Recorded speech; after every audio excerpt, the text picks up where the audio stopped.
Hare Krishna, welcome back to my channel. তো আজ আমি যাচ্ছি মায়াপুর।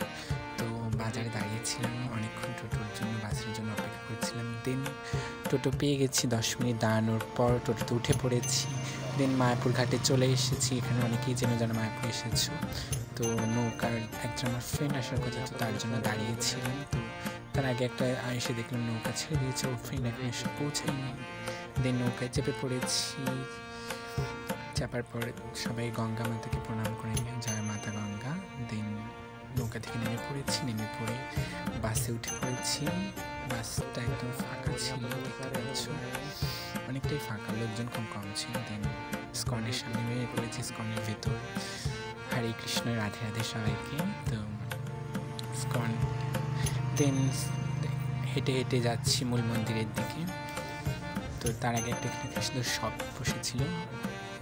দেন আমরা দর্শন করে নিয়েছি। জানি যে মন্দিরের ভিতরে ক্যামেরা অ্যালাউ না। দর্শন করে গোশালার দিকে যাচ্ছি। গোশালায় পৌঁছে গেছি, অনেক দিন পর গোশালায় আসলাম গোমাতাদের দর্শন করতে। এই যে ইনি হলেন সব থেকে বৃদ্ধখানি গোমাতা। আমার গোমাতাকে একটু আদর করার খুব ইচ্ছে হচ্ছিল, তো ভয়ও লাগছিল। একটু ট্রাই করছিলাম যে আমাকে ভূত না দিয়ে দেয়, সেটারও ভয় ছিল। আবার একটু ধরার আদর করারও ইচ্ছে ছিল, তো সেটাই করছিলাম, হাসাহাসি করছিলাম। দেন গোশালা থেকে বেরিয়ে আসলাম। বেরিয়ে আসার পর একটু যাচ্ছি পার্কের দিকে,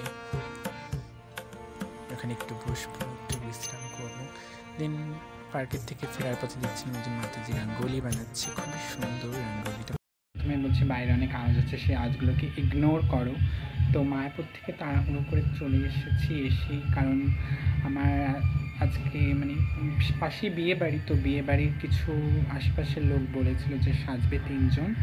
তো আমি ওটা মাথা থেকে বেরিয়ে গেছিলো। তো মা ফোন করাতে ওরা নাকি বাড়িতে এসে গেছে। তো মা ফোন করাতে তাড়াহুড়ো করে মায়াপুরে নাকে মুখে করে বেরিয়ে পড়েছিলাম।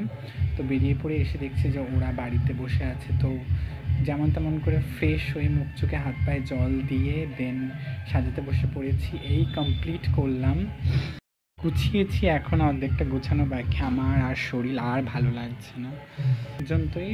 যদি ভালো লেগে থাকে like, comment, share and subscribe, এবং সবাইকে ভালো রাখো, সুস্থ থাকো। বাই।